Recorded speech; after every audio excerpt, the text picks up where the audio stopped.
Good morning, Rabbi. Say one of the very common shilas that come up in the business world, and I've heard this from very many different people in different situations, is the halacha of lending money.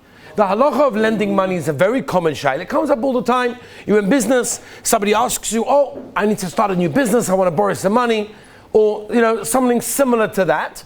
These are very common shilas. I want to spend a few minutes discussing. It's a very important halacha. It's a halacha. It's a pasuk in the Torah. Let's understand a little bit of where it comes from, what the chiyuv is, and how to make sure that we're not over on any of the yisurim. So we'll start with the pasuk in the Torah. The pasuk says, Parshas Mishpatim, Shemois Chav Beis Chav Daled, Im Kesev Talve Es Ami. Which basically, I don't know, we should look at the article, but Parshas, the article will translate it as, if you lend money, yeah, okay, that's the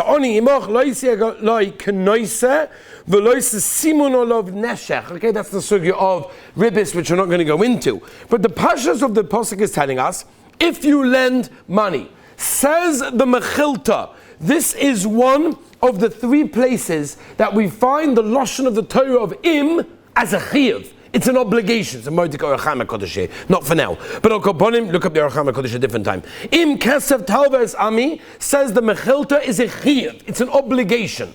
There is an obligation for a person to lend money. It's a mitzvah mid'oraisa. It's a mitzvah min Torah.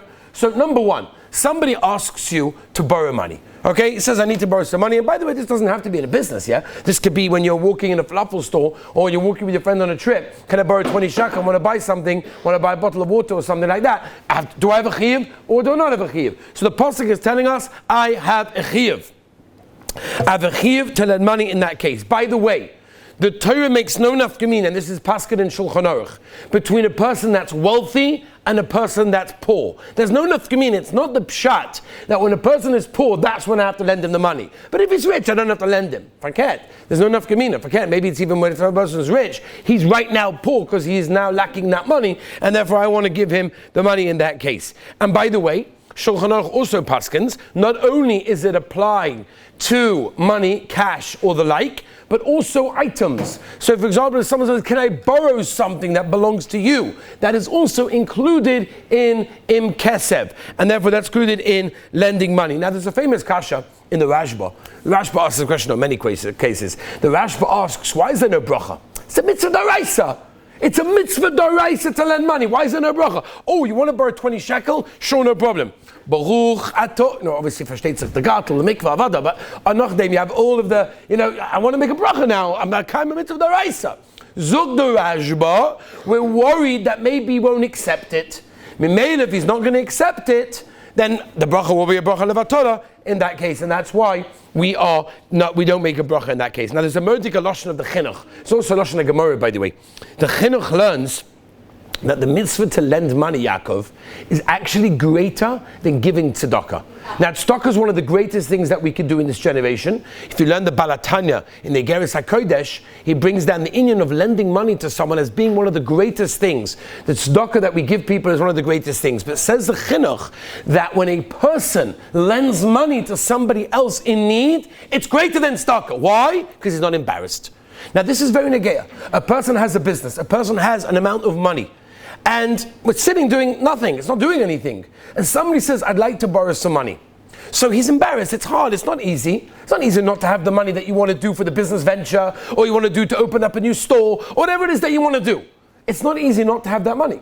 By you giving it to him, he doesn't feel he's receiving a tzedakah from you. He's not a poor guy getting a handout. You're lending it to him. That's much better. That's a much higher madrega, says the chinuch, than tzedakah. He learns a raya, whatever. We're not going to go into the Chavetz Chaim and Avos Chesed, by the way, also. The Avos Chesed in Perek Gimel. In Chelek Gimel brings down as well a gewaldige scholar. Anyone that's looking to have children, by the way, the Chavetz Chaim says it's a bodige manusa. It's a tried and tested scholar to have children, and that is to set up a gemach and lend money to people. It's an amazing, incredible, unbelievable mitzvah. The Gemara in Shabbos, Daf Ayin Gimel Amen Aleph, Omer Rav Abba Omer Reb Shimon ben Lakish, Gadol Hamalva Yaisim and Oiseh Tzedakah. Greater is a person that lends money to someone else more than the person that gives tzedakah in that case. Okay, lots of reasons why. Now here's the kasha. We have to understand halacha l'maisa. How do we lend someone money? So somebody asks you for a loan, right? They ask you for $1,000, ask you for $100,000, they ask you for 20 shekel, whatever it may be. How am I halachically allowed to lend him the money? I have a chiyuv d'oraisa to lend him money, right? He wants to borrow money, so I lend him the money. It's a mitzvah d'oraisa. However, how does it have to be done? So the Gemara tells us in Shabbos Ayin Beis, the Gemara said, Bab Metzia Ayin Beis, the Gemara says that if a person lends money shaloi be'edim, that means if you lend 20 shekel to someone in the falafel store without edim, says the Gemara in Bab Metzia, you are over on the Issa of lifnei iver lo sitten mirshal. You've been over on the Issa d'oraisa of placing a stumbling block in front of a blind person. Why? Explains the Gemara, and there's two ways of learning which we'll get to. We're worried that maybe the person will deny it. And therefore, if you don't have edim there clearly saying that we witnessed this loan, then you have a problem. So what's the real reason behind why you need edim? And again, if you lend money without edim, that is an issa of lifnei iver lesit and mishal, as I state in the Gemara in Bab Metzia. Now, what are the two mahalchim why it's a problem? What's the issa? What are we worried about? And what's the nafkamina? So the Lechem Mishnah learns pshat. The reason why you need to have edim, or it doesn't have to be edim, by the way, it could be an IOU. You can write a note saying this guy lent me, 20 shekel, 200 shekel, 200,000 shekel, whatever it is that you're lending him, you can write an IOU note. The Lechem Mishnah learns that he's going to forget. He's simply going to forget. You're going to go to him, I have my money back. What money? I don't remember borrowing 20 shekel from you. I have no idea. So that's it. So now I'm stuck, and I've got no edim, I've got no note, I'm stuck. According to the Marashdam learns we're worried that he's actually intentionally going to lie. He's bedafka going to say. And therefore, that's why we have edim, that's why we have a note. My nafkamina between the reason of the Lechem Mishnah and the reason of the Marashdam, the nafkamina is if we're choishes for the pshat of the Marashdam, that he's going to intentionally lie, right? Then witnesses and an IOU are not going to help you. Because he's going to say, what do you mean, I paid it back already? Yeah, very nice, you produced a piece of paper to say, I lent you 20 shekel, but I paid you back already. So therefore it's not going to help you. But if the reason is the Lechem Mishnah, that he's just going to forget, and then when you bring out the edim, or you take the IOU and he says, you're right, I'm so sorry. Beseda, it reminds him, I wasn't doing it intentionally, chas v'shalom. That will be the nafkamina. Will edim help? Will an IOU help? So the Meister Poskim say that the ikar reason of lending money is a chashash shema he will forget. If that's the case, edim or an IOU is good enough. By the way, this is nagay in yeshiva. There's issa d'oraisa lifnei iver lesit mishal that a person is over on if he lends money to someone 20 shekel, 10 shekel, 5 shekel without edim. So next time you lend money to someone, you bring over the two people next to you and say, just by the way, can you just watch this for a second? I'm giving him 20 shekels. So they're going to laugh. You're going to say, but it's a Gemara, it's in Paskin and Shulchan Aruch, and that's what I have to do. I'd like to keep the halacha. So the Aruch HaShulchan says, but 1 minute, but nobody does this. Nobody does this, says the Aruch HaShulchan.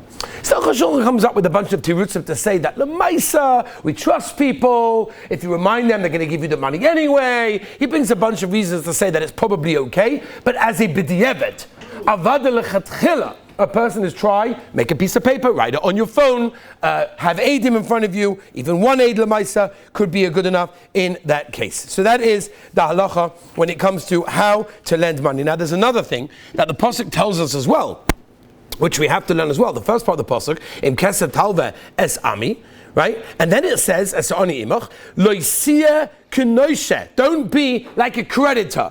Now what does that mean? Don't be like a money lender.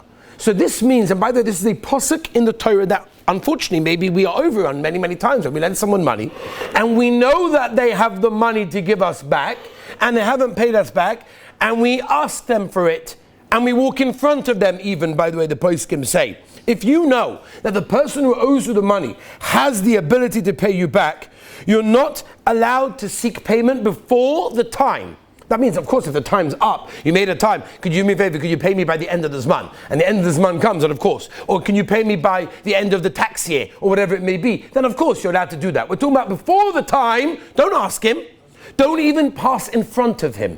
Only if you know that he doesn't have the money. If you know that he has the money to pay it back once the time comes, there's no question whatsoever. If you're not sure if he has the money, which is probably most of the times, I don't know if he has the money to pay me back, how am I meant to know his financial situation? Then, Lamaisa, you are allowed to go over to him, you are allowed to seek payment. What happens if the guy that owes you the money has no cash? He's got no cash available. He has assets. He has property, he has savings, he has sellable items and things like that. So the Shulchan Aruch says he has a chiyuv to be able to sell those in order to pay you back, which means now I'm allowed to ask for it back, even if he's got no liquid cash. But since he could sell items in order to get it back, I'm allowed to do that. Shulchan Aruch says that I'm not mechuyev to sell. I'm not mechuyev to borrow money from somewhere else in order to pay back my loan. Sell items that I have, yes, but to borrow money from somewhere else in order to pay back the loan, that not. With the exception Moshe is bothered by, in a situation like in Eretz Yisrael, where people generally do, borrow from gemach, this gemach, they borrow to pay that gemach, and you borrow from that gemach to pay that gemach. That's a normal thing that people do. It seems to be some meaning that people do over here. So maybe that's the custom that people do. That would be accepted, and therefore it would be okay for a person to do that. Just the general idea of when you lend someone money, how long does it have to, when's the deadline to pay it back? The general halacha is, and again this is based on the Gemara in Makkas, Shulchan Aruch and Choshen Mishpat 7-9 Gimel in the beginning, says that if there was no schedule, for example, when you lend someone money, you generally don't tell him when I want it back. So there's no schedule in that case. So if that's the case, default is automatically 30 days. Shloshim yom, it's the Gemara in Makkas, that's the halacha in Shulchan Aruch and Choshen Mishpat, which means 30 days later he has to pay it back. Before that, don't go running to him, don't go in front of him to drive him crazy. After that, if he's got the money, then avad you can in that case. Small loans, the poskim say, like 20 shekel, 5 shekel, even something like that, is not. We don't consider that to be a 30-day situation. It's talking about big loans, and therefore only 30 days would count big loans, not by small loans in that case over there.